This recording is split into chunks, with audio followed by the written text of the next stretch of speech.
ever wondered what happened to that toy your child accidentally, or perhaps purposefully flushed down the toilet? Let's find out on today's episode of Engineering Legends. We had some kids take an entire pickup bed of plywood and throw it in a manhole because they thought it was fun.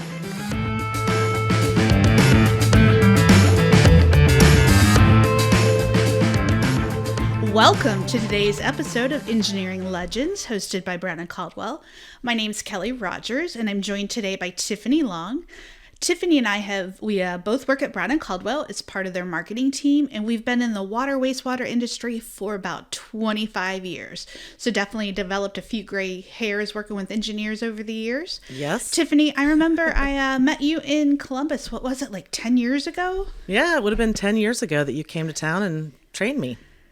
Yeah, so I headed to Columbus, Ohio, and it's a pretty memorable day because I got to meet Tiffany, of course, and we've been working together ever since.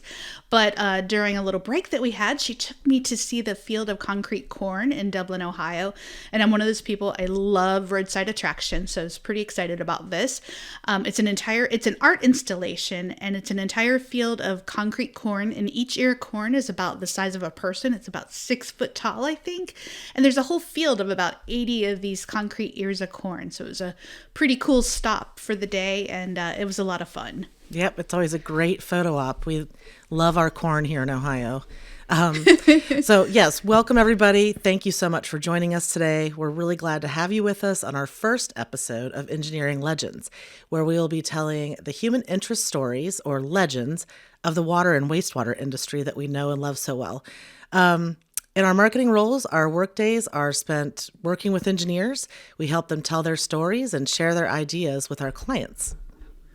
Yeah, and Tiffany, we also have a shared history of working as disc jockeys prior to our engineering days. And this podcast offers a great opportunity to get back to our roots and combine our work in the engineering industry with our past experience behind the microphone. And more recently, Tiffany and I have really bonded over our love of podcasts, particularly true crime. Yes. And you'll see a theme of that today in our podcast. But we're definitely enjoying this chance to bring these unique opportunities from our workplace into the realm of podcasting. Absolutely. I think we can both agree that with the part of the job that we love the most is hearing those different conversations or stories that happen over a cup of coffee or while you're having drinks after a long day of working together with technical teams on a pursuit. We both have that passion for storytelling, and we're really excited to have the opportunity to take our love of the engineering industry and share some of the great stories that we've gotten to hear over the years. So these are the stories that we're referring to as legends, and these are the stories that we're going to share in this podcast. And talking about legends, so I think a legend is defined as a story that's been passed on from person to person, and it has meaning and symbolism for the culture from which it originates. And for those folks that are in the engineering industry, you know that we are our own little subculture. It's a small world. I think everybody knows everybody. Very much so. We're very much so. We're a pretty special little group. And a legend is generally a genre of folklore that's focused on like human interest stories, like Tiff said earlier, and it describes things that are plausible but a little more extraordinary. Right. These extraordinary stories are the ones that we want to be sharing with you during our podcast. So today's episode is focused on things that end up in the wastewater treatment facilities, things that go bump in the sewer. During our research for this podcast, we uncovered a number of different stories and tidbits of information on this topic. Kelly, do you want to share a couple of examples to give our listener a flavor of what ends up in the sewer? I would love to. So let's start with those things you might expect. Children toys are a wildly popular item for obvious reasons. I think there isn't a child in the world that doesn't want to just do a little experiment to see what can go down that drain. Totally. The Southerly facility in Columbus, Ohio has a wall of weird that includes like this whole arrangement of children's toys. Everything from like Ariel from The Little Mermaid, you've got Spider-Man, Woody from Toy Story. And right next to that is this bizarrely creepy display of various pairs of dentures, which it surprises me that so many dentures make it down the sewer. And one of the other things they talked about that often come through the sewers are photo IDs, which absolutely fascinates me. I mentioned we love true crime podcast. I would love to get my hands, once they're cleaned, on those IDs and figure out if any of them are missing persons and really dig into that. So maybe that's a future podcast topic. Absolutely. How did they get there? And on a personal note, my son swears that one of his Matchbox cars is probably down on the Wall of Weird here in Columbus at the Southerly facility. But back to true crime. We also captured some stories about how prisons are a source of weird items in the sewers, which makes a lot of sense. If you watch TV or movies, you know that people are always flushing things. I was actually watching an old episode of Breaking Bad the other day, and they were doing exactly that.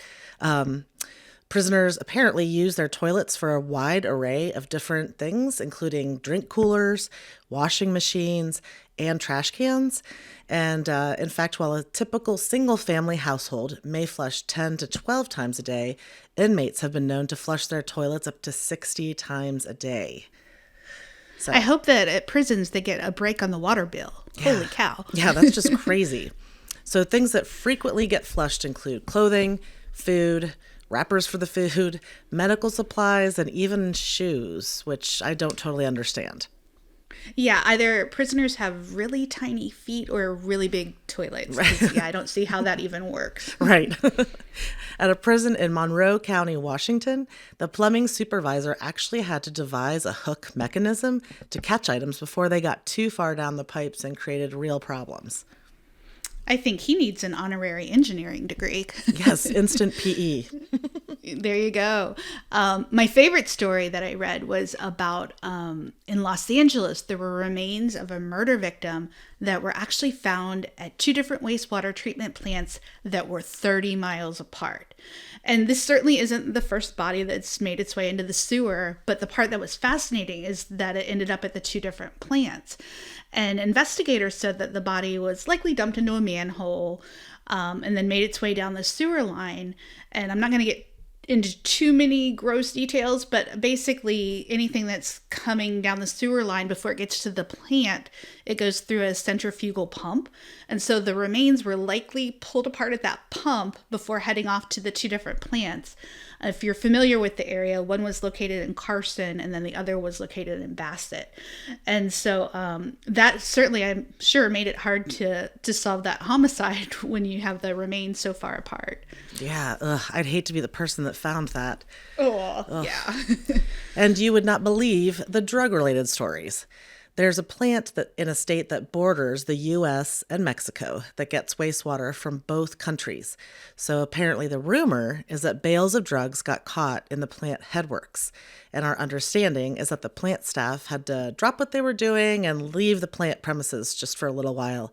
When they returned, again, the rumor is the drugs were no longer on the premises.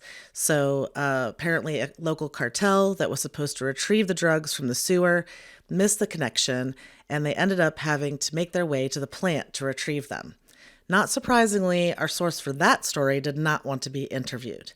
But speaking of stories about drugs in the sewer, we'll be right back with our guest, Mike Beattie, who will share his real-life experience of figuring out what do you do when drugs make their way into the sewer.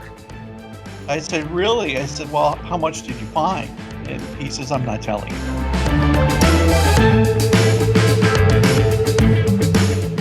Today, we are lucky to be joined by former Brown and Caldwell employee Mike Beattie, who now works for a large wastewater utility in Minnesota.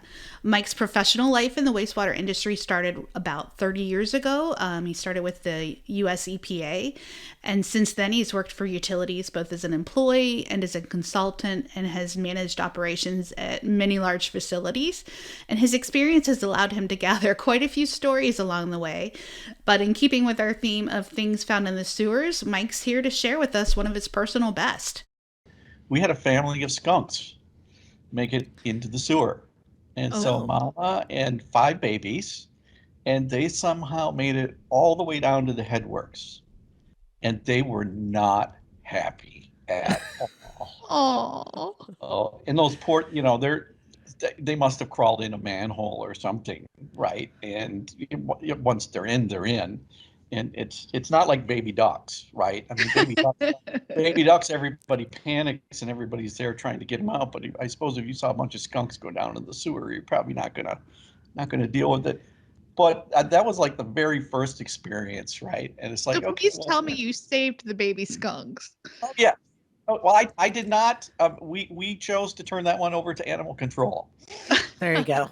Okay, we deal with enough stinky stuff at our treatment plant, and it was like, you know what, we're not touching them skunk with a 20-foot pole. Oh. And they blasted our headworks building. I mean, they all made sure that their little warning was functioning properly, right? Oh They were boy. not Oh happy. no.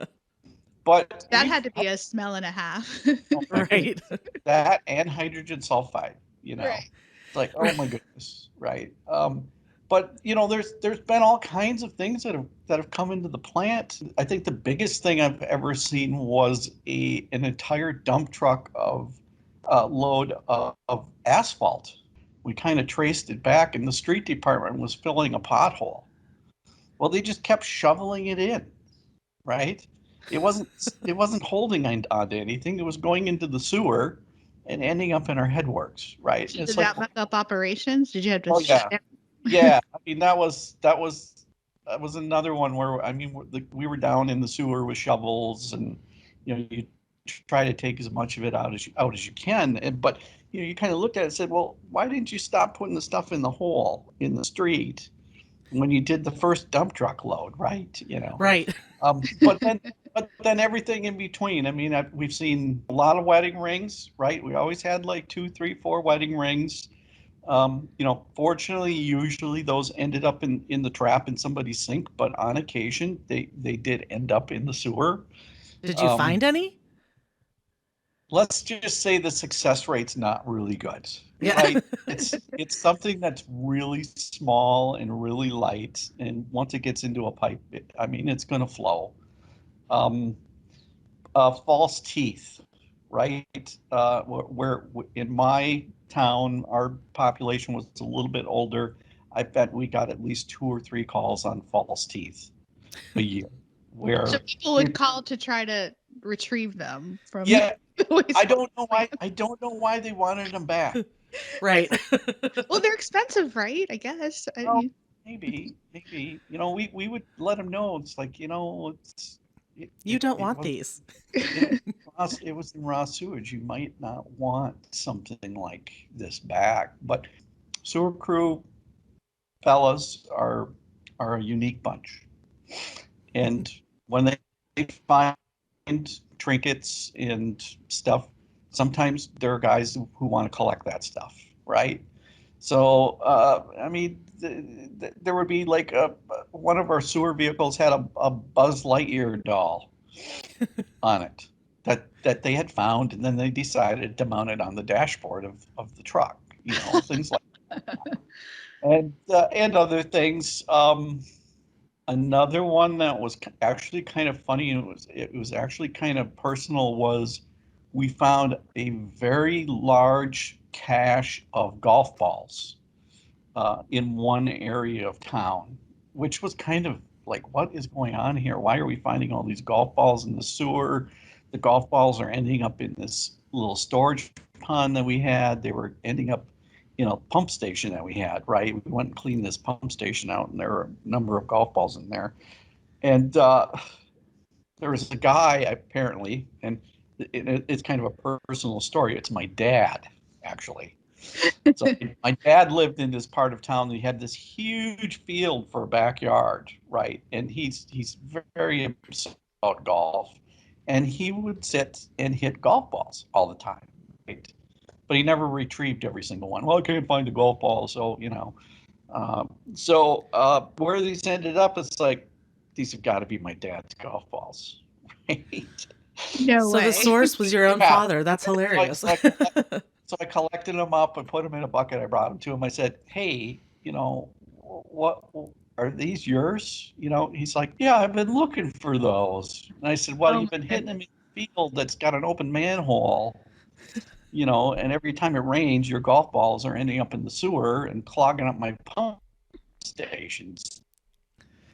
that wreaks some havoc, right? You have an Yeah, I overflow now bet. you've got to deal with, and paperwork you've got to deal with, and sometimes a newspaper is involved, right? Um, So you have to fill out paperwork when stuff comes into the sewer like that? well, when it comes in, no, but if stuff comes back out, you know, it's considered an overflow. It's considered a sanitary sewer overflow. Now, when you write that report for the state, if you give them the circumstances, they're like, yeah, what are you going to do about it? We're not gonna ding you on your permit for it. There's not much you can do about it. You're not gonna post security at all your manholes, right? But they might make a recommendation and say maybe you should weld that one down, so nobody gets in again or whatever. Friday and Saturday nights, a lot of glow, lot of glow in the dark stuff. Oh my goodness. Yeah, a lot of glow in the dark stuff on Friday and Saturday nights. You would be, oh, okay. Um, somebody Awesome. somebody was having a good time last night or the night before. Those types of things. Any money? You see any money come through? Well, so there's a couple times, right? I had one instance where one of our sewer crew found a couple of gold coins in the Nice. sewer. And so Wow. he's down cleaning, right? He's down in the pipe doing his thing. He did, of course, followed all of his confined entry and everything. And he went in and he was down there crawling around, cleaning everything out. And he came up to my office that day and he says, "You got to check this out, what I found." And he found like three gold coins. And these were like, we couldn't tell, right? We couldn't tell what they were because they had been in the sewer for so long. But when we put one under the microscope in the laboratory and saw 1885 stamped on it, right? So Wow. he had like a golden eagle, right? So he had like three golden eagles that he found from way back in the day, and we let him keep those just because he was the one down doing all the digging and everything, and he did pretty well when he cashed those in. It was probably at the time probably like and gold eagles at the time were solid gold, so it was like 3 ounces of gold, Wow. right? So what's the value? Which I think at the time, I think he probably pulled in about $3,000. Wow. You know, Awesome. and yeah, it was really great for him, and I was actually very happy for him because he earned it. He really earned it that day. And um, then we had another time, and I was telling Tiffany about this. We had a fella, local guy. I don't know if he's a local guy or what, but he called the treatment plant one day and said, "Yeah, I lost something in the toilet. I was wondering maybe if your guys could come out and maybe look for it and help me find it." Well, what did you lose, sir? And he just kind of muffled something about his phone or something. He accidentally dropped his phone in the toilet and flushed it down, and which was kind of a weird thing because at the time those were flip phones, right? I Yeah. mean, I don't think you could flush an iPhone down a toilet right now either. But he was kind of like, well, okay. He says, yeah, could you just let me know, when the guys where they're going to be and where they're going to look because I'd like to give them a reward, if they find it and everything. Was he calling Like you out to his house, his personal residence? no, he was staying at a hotel, Ah. and we're like, yeah, sure, no problem, and I talked to the guys. We still had a couple of guys on shift, and we sent the guys out and said, here's what happened. Here's where I think it's probably going to end up. There's at the hotel he was staying at. There's a pumping station that's associated just with the hotel, right? Oh, So, nice. so, Okay. so you'd think, okay, it's probably going to end up in the pumping station, right? And so Right. I said, yep, this is where they're going to be. You can meet them there. I'll send a crew out. They'll pop the cover of the pumping station, and you guys can, root around. I guess maybe but you don't want to pump things down because you might end up pumping whatever you're looking for away, whatever he was looking for. And I got a call on the radio from my crew, and my crew was like, "Yeah, there's something going on here. I mean, this guy's out here, and he's kind of fidgety, and we're thinking, there's something going on." I said, "Well, what do you mean by fidgety?" And he said, "Well, he's fidgety, right?" I said, "Okay, so like meth fidgety or just fidgety like my dad, right?" And they're like, probably meth fidgety. And I Oh, said, "Okay, all right, all right." So I said, "Look, put in the time, show them that you're putting the effort in, and if you find something, let me know before you give it to them, okay? Um, and if you don't, then fine. Put a half hour into it or 45 minutes and dig around. And if you can't find it, you can't find it." So the guys are digging around, and they can't find anything. One of them says, "Well, let's pump the station down and see if we can get the water level down to where it is." They can't find anything. boy, they're dedicated to figuring this out, though. Well, well, they want to know what it is, Yeah, right? exactly. What it is. Well, while they're talking to him and chatting with him on this, he kind of, admitted, "Hey, I flushed, thought my room was getting raided, and I flushed a, a bunch of drugs down the toilet, and I flushed a bunch of cash down the toilet, right?" And they're like, "Well, okay, well, we're going to look for it for you, and whatever." Well, of course, they never found it, right, in the Oh, really? station. Oh, no. And they finally got rid of him, and he kind of, he wasn't getting raided. I mean, he was paranoid because of the drugs, right? Somebody knocked on his door, I think, and he panicked or whatever. But I called one of my crew members a couple hours later, and he answers, and when he answers, he's in a bar. And they'd come back and dropped off, their vehicles and everything, and had gone out afterwards. I'm like, "Yeah, so what was the deal?" And they said, "Oh, he says, yeah, we found the cash." Oh, my I said, goodness. "Well," I said, "Really?" I said, "Well, how much did you find?" And he says, "I'm not telling you." I said, "What do you mean you're not telling me?" He says, "Well, we've been at the bar for a couple hours and it's already spent." I said, Oh, my gosh. So did they tell the guy they found the "Oh, cash? oh no, no, no, No, no, no. no, no, Okay. no, no." No, that was. I mean, this was this drink. These guys, right? They're just a little different, right? They And found the money they and it they was drinks all ended up going. around. Yeah, they ended up going down like a couple manholes where the force main came out for the pumping station, and there everything was sitting in the bottom of this manhole. And they turned the drugs in to the cops, so which was good, right? Told the cops where they could find the guy, but they didn't tell anybody about the cash. They Oh, my never goodness. they never said they took the cash though, right? But when I talked to them on the phone in the bar, it really seemed like they were really having a great time. And and we talked like on the Monday, um, afterwards, because this was like on a Friday, and I said, "Well, so how much money did you guys actually spend, you know, Friday night?" And they said, "Well, we bought the entire bar around 4 times." And I Oh, said, Wow. "Oh, wow. okay, okay." And I knew the I bar they were at, and I was figuring it was somewhere in the area of probably 100 people. So they bought like 400 drinks. I'm just wondering, the bartender taking the money, were they like, ew? I'm thinking he had rolls, and they were in plastic bags. Oh. But yeah, Oh, I don't think he just flushed, the cash down. But I'm sure the bartender would be like, yeah, if they thought there was something up. But it was just one of those.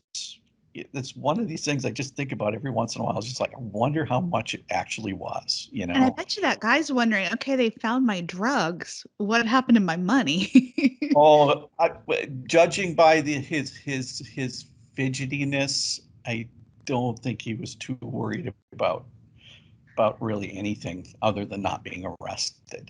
Gotcha. But and he was out of town. He was out of town. I think he got out of town pretty quick. But it was one of those things you just like, wow, holy cow. So this act, the other thing was this actually goes on in my town, right?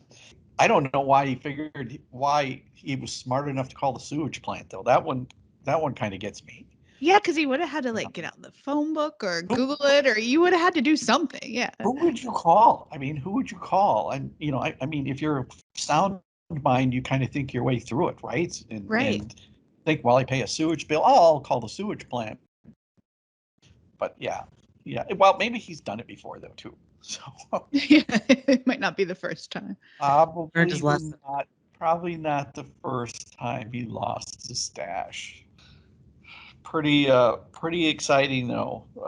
32 years and doing that, and coming up with those, having those experiences, and then I tell operators all the time, and they don't think about it. You guys are working someplace that makes clean water every day, and a lot of folks just don't understand. They just don't take that into account of what they're doing at wastewater plants, and it's just amazing to me. Just amazing. They're having, yeah. It's so important. I was talking with an operator at the St. plant, which is one of my last projects with BC, and the plant manager had been there for 41 years, and we started calculating out how many gallons of clean water, he had been responsible for, and it was just like, Kenny, you've done like 650 billion gallons of water that you've been responsible for. And he just kind of looked at me like, what? And I said, yeah, I just did the math, and this is amazing. This is amazing what you guys, yeah. You got to think about those things, and then you have these fun things that happen along the way too. We were talking about it before. The engineering community is such like a small community and subculture, and there's so many interesting stories within the community. So we're excited to do this podcast to be able to kind of pull out some of those really fun things that go on. Mm-hmm. Yeah, there really are, and I think there's some great stories out there. I think there's some great challenges out there that people have solved. It's fascinating. It really is.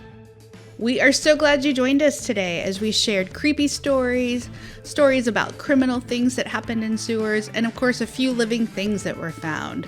We'd like to say a special thank you to our guest, Mike Beattie, for sharing his stories with us today. Mike, you are an amazing storyteller, and we've really enjoyed our time together. Yes, thank you so much, Mike. We know that digging into things that end up in the sewer might be considered a bit of a taboo topic in some circles, but any of us working in the water and wastewater industry frequently cross that line in our professional lives. So thank you for being with us. And we've got some great topics in the works for our future episodes. Want to know what treatment facility can host your wedding? Or my personal favorite, how about some scary stories about supernatural phenomena? Or maybe you're planning that next family vacation and trying to figure out what infrastructure you need to include in your itinerary. These are some of our stories in the hopper. Speaking of stories, I bet many of our listeners out there have their own engineering legends. We'd love to hear from you. Please send us your feedback, stories, and ideas for future episodes. You can reach us at info@brwncald.com. Again, that's info@brwncald.com. This podcast was brought to you by Brown & Caldwell. It's our purpose and our passion to safeguard water, maintain infrastructure, and restore habitats to keep our communities thriving. Until next time.